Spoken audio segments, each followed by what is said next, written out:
Hello, guys and dolls. How are you? I hope you are well. Hope you're being safe when you travel. You're not texting and driving or calling anyone, or unless it's hands free, where it's safer. Okay. I mentioned something the other day on another video, and I wanted to explain more about that. Okay. I had made the comment that I had talked to a guy. We got along really well. Um, I talked to a guy who his son has a mild case of Asperger's. He claims his son could live on his own, but he doesn't want his son living on his own because the dad cannot be on his own. He cannot live alone. He made the comment that I'm supposed to be with somebody. I'm not wired to be alone. So he surgically attached himself to his son. His son is 24 years old. He does not allow his son to do anything for himself. He probably wipes his butt in the bathroom. I am not kidding. Offers to wash his back when he's taking a shower. I mean, this is how enmeshed and how toxic this situation is. Okay. Let me see this here. So it's toxic. It's super toxic. So, I mean, like I said, he doesn't let him do laundry. He doesn't teach him how to do laundry. None of that. He just does not. He would rather you depend on dada for the rest of his life and the rest of your life. As I said before, when this person becomes hooked into another person, when that person passes away, when they die, that other person is screwed. That other person is completely screwed. Okay, I know of a family member who, well, not my family, but a friend of a family member who his mom was elderly and on a fixed income, and she paid for one of the other family members' bills, paid her rent, paid her bills. Now, she was perfectly able to work. There was nothing wrong with her ass other than severe lazy-itis. The grandma paid the bills. And when she died, she was hosed and she got kicked out of her house because she's used to sitting on her ass and having somebody else pay her bills for her. This is what I'm talking about. When you become too addicted to somebody, it's a codependency of a massive proportion because both people are dependent on the other person in order for them to function. Okay? Which is toxic on every level. Don't say that it's because he's got a mild case of Asperger's. It doesn't matter. There are people, there's a man who's 77, which is a high longevity for a person who has Asperger's or a form of autism. But he lived for a long time. He's still alive as far as I know. He's 77. He has autism and he lives on his own. He does not have anybody saying, looky here, this is how you fry an egg. Better yet, let me do it for you. He is perfectly capable of living on his own. My doggy is going to be in the background making noise because that's how he does when mommy's making a video. So, just excuse. He's ready for dinner and it's almost time for him to have dinner. I try to keep him on his schedule. Anyway, so the enmeshment, what I'm trying to say is I didn't want to deal with the enmeshment. I didn't want to deal with he doesn't have time to get to know me, which is you should be excited to get to know somebody in the beginning. He doesn't have time to even try to get to know me. There's no incentive for me to meet you in person. And you're addicted to your son. Whether you want to admit it or not, you're addicted to your son.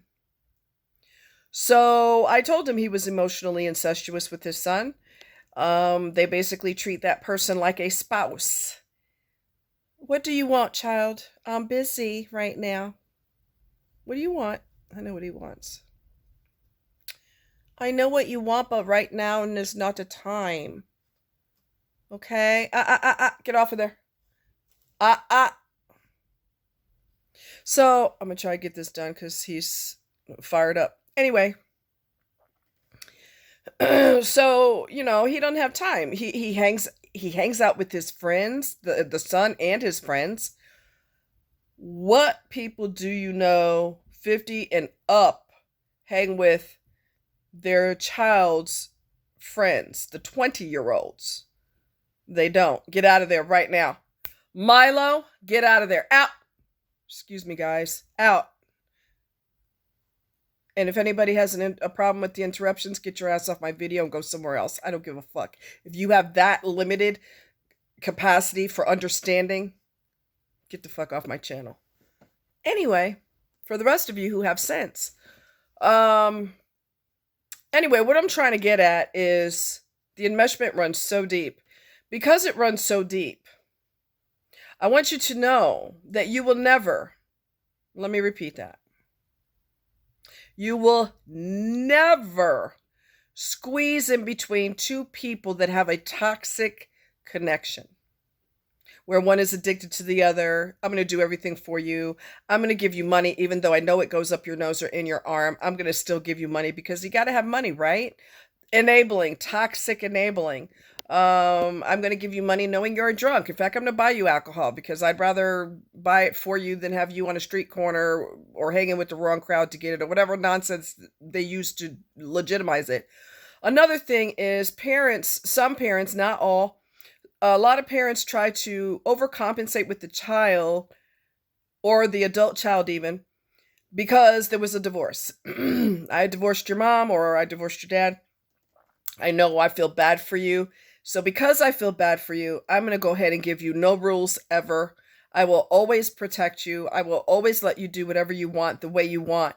Those are severely detrimental behaviors to a child, and it can cause them to be mentally ill. I know of one guy whose mother did that. I don't know him personally, but I saw him on a criminal documentary. Not a show, not a TV show, but an actual criminal documentary. His mother always gave him no rules at all. The husband, the stepdad, left because he was tired of the enabling. He was a good man, and he said, I'm out of here because I'm not dealing with this. And he turned into a psychopath who killed his baby mama. He killed her. They become mentally ill because they got everything they wanted, or the opposite, they didn't get anything they wanted, and they've been abused and ignored and neglected and everything. Either extreme causes mental illness or can cause mental illness. So you're not doing any freaking favors. You're going to turn them into a wackadoo that you're going to have to go visit in a jail or a psych ward. You're not supposed to go through extremes in your life. It causes damage to you. Okay? So parents will overcompensate and give no rules because I feel bad that me and your other parent got a divorce, so I'm going to give you no rules. In the case of the father and the enmeshment with the son, the mother died. That's another reason the living parent will give everything to the child, because your mom died or your dad died. And I feel really bad. So I'm going to make sure you have no rules, and I'm going to make sure I babysit you and give you everything you have ever wanted in your life, because I feel bad that your parent died, which is stupid. You're overindulging and you're going to cause them to get mentally ill and entitled and grandiose and narcissistic, and the list goes on and on and on. Okay? So parents will do that through divorce, through your dad was never, your other parent was never in the picture. I feel bad, so I'm going to overcompensate with you and give you everything you wanted because I feel bad. You have a mild case of mental illness, not mental illness, but autism or whatever. That gives me an excuse to enable the absolute hell out of you and do everything for you all the time, because I feel so bad that your mom died. I feel so bad that even though you could function on your own, I don't want you to function on your own because that's a tough life. So let me do it for you. I'm not going to contribute to that type of toxicity because I know where it goes, and it never goes in good places. Okay? And it makes the person who gets everything angry and resentful. They may soak it all in because it's great, but they get entitled, they get grandiose, and they can easily become physically violent with you when they don't get their way. So it never, ever, ever goes in good places. No, I wasn't going to contribute to that. I'm not going to sit here and watch you throw your kid on the train tracks and hope he doesn't get hit by the train. You're messing his head up so bad. I'm not going to sit here and watch it. And again, he had no time. So he had no time for me because he was too busy up his son's behind. So I was just done with it. Done, done, done, done, done, done, done, done. Okay? Done. Divorce. Your parent died. These are reasons why people enable. A lot of times parents enable their kid because uh, they don't have a partner, and they don't have a love life. They have no partner in their life, so they might as well make you their partner. I've been through this too. That's why my so-called engagement, I dropped it. I canceled everything because nothing was going to materialize because he's married to his mother. So you're never going to squeeze in between two people that are in love with the addiction. They're addicted to each other. They love the toxicity. You will never ever ever, as long as you have breath in your body, you will never get in the middle of them and separate them, because they both live for each other. They are both codependent on each other. Their reasons they do it are endless. The excuses are endless. The reason they do it is because one of them is severely toxic and is encouraging the other person to be toxic. You're never going to squeeze in between them and separate them and cause them to realize the error of their ways and to do life differently. That they don't want that, and they're not going to do that. So even if you're the spouse, I know of a person, well, I don't know them, but I know of a person who he was married, and his mom got him out of bed at like, I don't know, real late at night. And he came over to her house, the mother's house, ran her bath water, and sat and played the guitar while his mom soaked in a bathtub. There's probably more to that story too. I don't think it ends at just, where it was at. I think there's a whole lot more to that story. You've seen your mom naked in the tub. But this is the type of crap that you're never going to get in the middle of. You are never going to separate those two people. Never. I don't care what your title is, your role is. You're never going to separate them. That's the reality.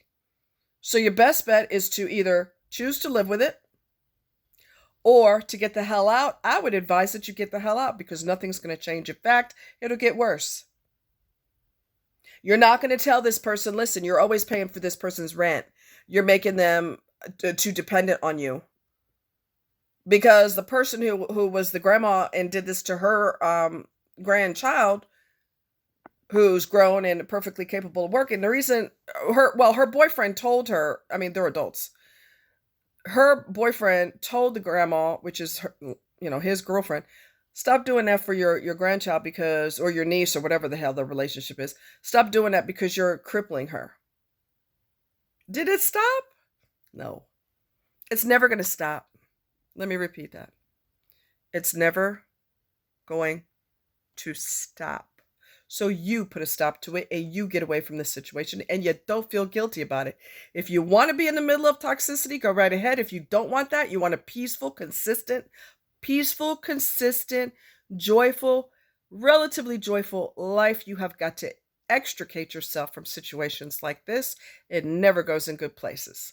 And it's going to cause heated arguments and everything else, because you're telling an addict not to be an addict. They're addicted to this person. It's never going to stop. You cannot talk logic into them and make them realize the error of their ways. That's a fantasy world. It's never going to happen. In fact, they're going to fight and argue with you and tell you that you should stay out of it and it's not your business. So your best bet is to extricate from this situation. Okay? That's my advice to you. Love you guys. Bye.